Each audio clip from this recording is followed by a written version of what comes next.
നിൽക്കുന്നതിന്റെ കാരണം അതാണ്. അവൻ ഒരിക്കലും പറഞ്ഞില്ല, കുഞ്ഞുങ്ങളെ വലിയ ജലപ്രളയം വരുന്നു, അതുകൊണ്ട് ഞാൻ നിങ്ങളെ നീന്താൻ പഠിപ്പിക്കാം എന്നാണ് പറഞ്ഞത്. വലിയ ജലപ്രളയം വരുന്നത് കൊണ്ട് നിങ്ങളെ നീന്താൻ പഠിപ്പിക്കാമെന്നാണോ നോഹ കുഞ്ഞുങ്ങളോട് പറഞ്ഞത്? അല്ല. പക്ഷെ നമ്മൾ പറയുന്ന അതാണ്. എന്ത്? പിള്ളാരെ, ഇന്നൊരു കോമ്പറ്റിറ്റീവ് ലോകമാ. ഇവിടെ നിനക്ക് നിൽക്കണമെങ്കിൽ ആരുടെ തലയിൽ കയറിയാലും നിന്റെ തല മോളി, ആരുടെ തലയിൽ ചവിട്ടിയാണെങ്കിലും നിന്റെ തല എവിടെ കാണണം? മോളി കാണണം. കാര്യം ഇത് ഒരു കോമ്പറ്റിറ്റീവ് ലോകമാണ്, അല്ലേ? എടാ, ഇക്കാലത്ത് നീ ഇങ്ങനെ നടന്നാൽ എങ്ങനെയാണാ പറ്റുന്നത്? ഇക്കാലത്ത് നമ്മൾ എന്തോ ചെയ്യാന്നറിയാമോ? പെട്ടകത്തിൽ നിന്ന് പിള്ളാരെ വെള്ളത്തിലേക്ക് തള്ളിയിട്ടിട്ട് നീന്തടാന്ന് പറയുക. I am not joking. അതാ ഇന്ന് സംഭവിച്ചുകൊണ്ടിരിക്കുന്നത്. നമ്മുടെ തലമുറയിലെ ജനങ്ങളെ പെട്ടകത്തിനകത്ത് സൂക്ഷിക്കേണ്ടതിന് പകരം വെള്ളത്തിനകത്തേക്ക് തള്ളിയിട്ടിട്ട് നീന്തടാന്ന് പറയുന്നവനായി ഇന്ന് ബന്ധുക്കോസുകാരൻ.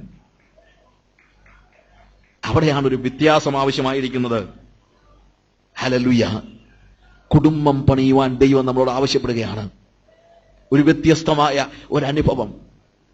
ഇന്ന് ഞാൻ എന്റെ വാക്കുകളിലൂടെ അവസാനിപ്പിക്കുമ്പോൾ, നോഹയുടെ കാലഘട്ടം പോലെ ഒരു കാലഘട്ടത്തിലേക്ക് നമ്മൾ വന്നിരിക്കുമ്പോൾ, നമ്മുടെ സഭ അതിനകത്ത് മുങ്ങിത്താണുകൊണ്ടിരിക്കുമ്പോൾ, എല്ലാവരും ദൈവശബ്ദത്തിന് നേരെ കാതടച്ചിരിക്കുമ്പോൾ, ആത്മാവിന്റെ വാതിലുകൾ കൊട്ടിയടച്ചിരിക്കുമ്പോൾ, ഈ തലമുറയിൽ എന്റെ കുഞ്ഞുങ്ങളെ നീന്താൻ പഠിപ്പിക്കാനല്ല, പെട്ടകത്തിനകത്ത്, ഹല്ലേലൂയ, ഹല്ലേലൂയ, അവന് വേണ്ടി ഭവനം പണിയുമെന്ന്, എന്റെ കുഞ്ഞുങ്ങൾക്ക് വേണ്ടി ഞാനൊരു വീട് പണിയും ഈ പെട്ടകത്തിനകത്ത് എന്ന് നമുക്ക് ഈ സമയത്ത് ചെയ്യും. നമുക്ക് കണ്ണുകളെ അടയ്ക്കാം. നമുക്ക് എല്ലാവർക്കും കണ്ണുകളെ അടയ്ക്കാം. ഒരു നിമിഷം.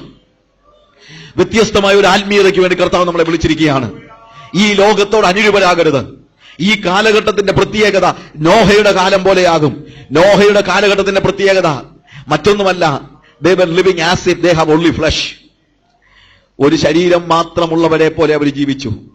ആത്മാവ് ഒരു യാഥാർത്ഥ്യമല്ലായിരുന്നു. ഹല്ലേലൂയ.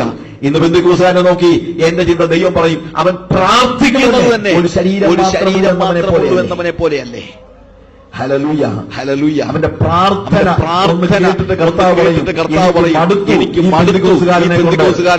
ശരീരമുള്ളവനെ പോലെ ഇടപെടുന്നു, അവൻ പ്രാർത്ഥിക്കുന്നു. After all, he is only a flesh, or he is acting as if he has only flesh.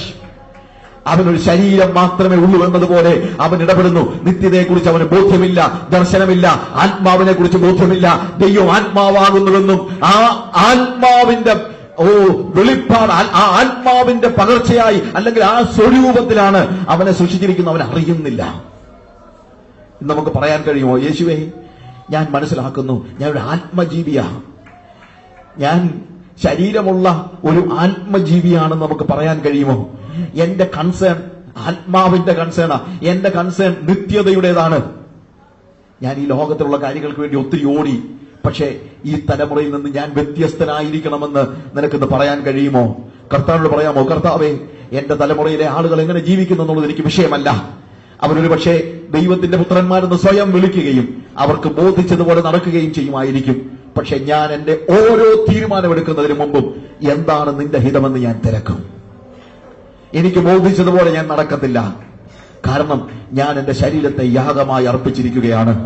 കർത്താവേ, എന്റെ ബുദ്ധിയല്ല, എന്റെ ചിന്തയല്ല, അതൊക്കെ ലോകം കറപ്റ്റ് ചെയ്തിരിക്കുകയാണ്. എന്നാൽ അതിനെ ഒരു ക്ലീൻ സ്ലേറ്റ് ആക്കി നിനക്ക് നിന്റെ ഹിതമെഴുതാനായിട്ട് ഇന്ന് ഞാൻ വിട്ടുതരികയാണ്.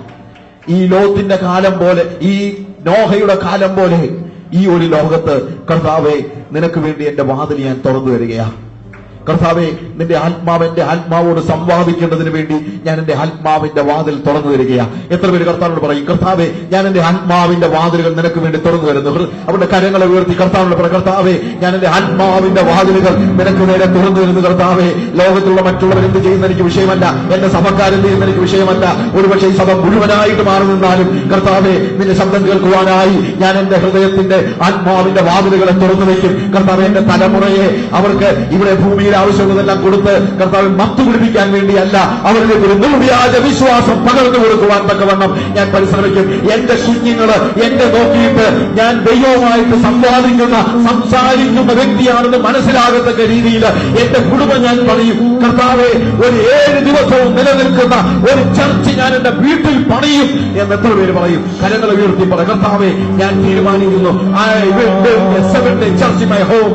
കർത്താവെ, ഞാൻ എന്റെ ഭവനത്തില് എന്റെ കുഞ്ഞുങ്ങളെ നിർത്തിക്കൊണ്ട് അവർക്ക് പുരോഹിതനായി നിന്നുകൊണ്ട് ഞാൻ 7 ദിവസം നീണ്ടു നിൽക്കുന്ന ഒരു സഭയെ പണിയും. എന്റെ കുഞ്ഞുങ്ങളെ ലോകത്തിൽ നീന്താനുള്ളതല്ല, ഈ പെട്ടകത്തിനകത്ത് സൂക്ഷിക്കുവാൻ ഞാൻ തീരുമാനമെടുക്കും.